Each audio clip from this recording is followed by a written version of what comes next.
तो फाइनली हमारी new car आ चुकी है। हम काफ़ी टाइम से वेट भी कर रहे थे कि कब आएगी, तो आखिर में वो आ ही गई। तो चलो अब दिखाते हैं अपनी न्यू कार आपको। ये है कार हमारी। हम सब गांव के लिए रेडी हो रहे थे और दीदी यहाँ सामान लेके खड़ी थी बेचारी धूप में, क्योंकि यहाँ पे कोई आया नहीं था, गाड़ी लॉक थी। तब तक कोई आता है गाड़ी खोलने के लिए। मैं आपको नाम दिखा दूँ गाड़ी का नाम है अर्टिका। अब आप लोग सोच रहे होंगे न्यू कार लिया है तो सबसे पहले गांव क्यों जा रहे हैं। क्यों गांव इसलिए जा रहे हैं क्योंकि हमारे यहाँ पे पूरी फैमिली रहती है, तो गाड़ी का पूजन वगैरह वहीं होगा। उसके बाद हम कहीं मंदिर वगैरह जाएंगे सब लोग घूमने के लिए। तो चलो अंदर से भी दिखाती हूँ तो गाड़ी अंदर से कैसी है। तो ये कुछ इस तरह 6 सीटर है हमारी गाड़ी। और यहाँ पे दीदी और भैया दोनों सामान सेट कर रहे थे, क्योंकि सामान बहुत ज़्यादा हो गया था तो सेट करने में दिक्कत आ रही थी। और दोनों अपना दिमाग लगा रहे थे, बोलते हैं ना, अपनी चतुराई दिखा रहे थे दोनों के दोनों।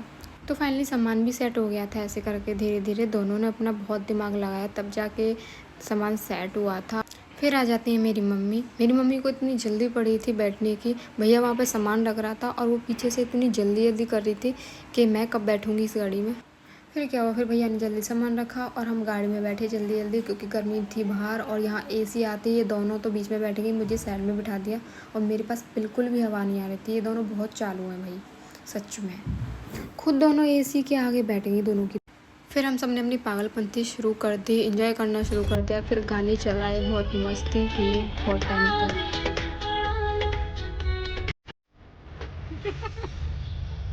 नई गाड़ी का नशा देखो इसका। पागल हो गई है।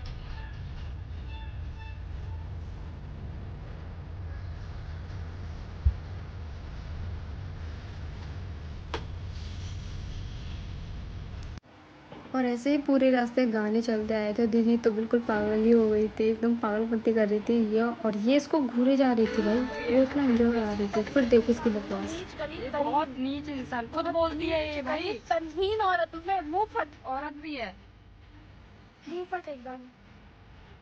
फिर हम ऐसे पूरे रास्ते एंजॉय करते गए थे गानों के साथ साथ, और बकवास भी करते गए थे साथ साथ में। और हम जब भी कहीं जाते हैं तो सबसे पहले हम ये वाला गाना चलाते हैं, क्योंकि ये गाना हमारे पापा का फेवरेट है, तो सबसे पहले यही चलता है।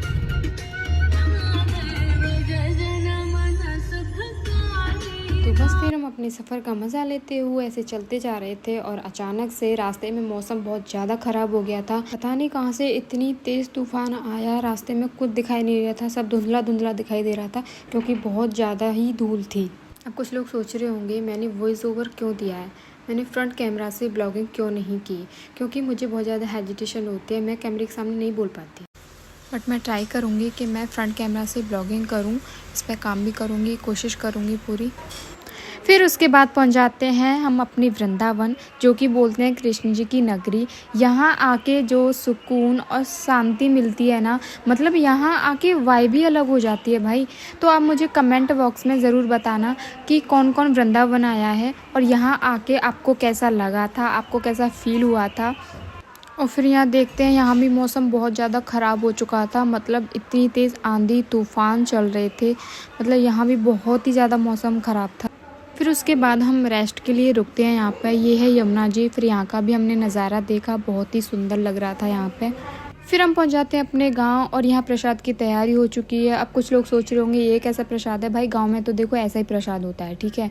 हमारे यहाँ कुछ ज़्यादा ऐसा नहीं है। और बाहर हो रही थी पूजा की तैयारी, मतलब पंडित जी वगैरह बाकी सब थे पूजा की तैयारी में लगे हुए थे।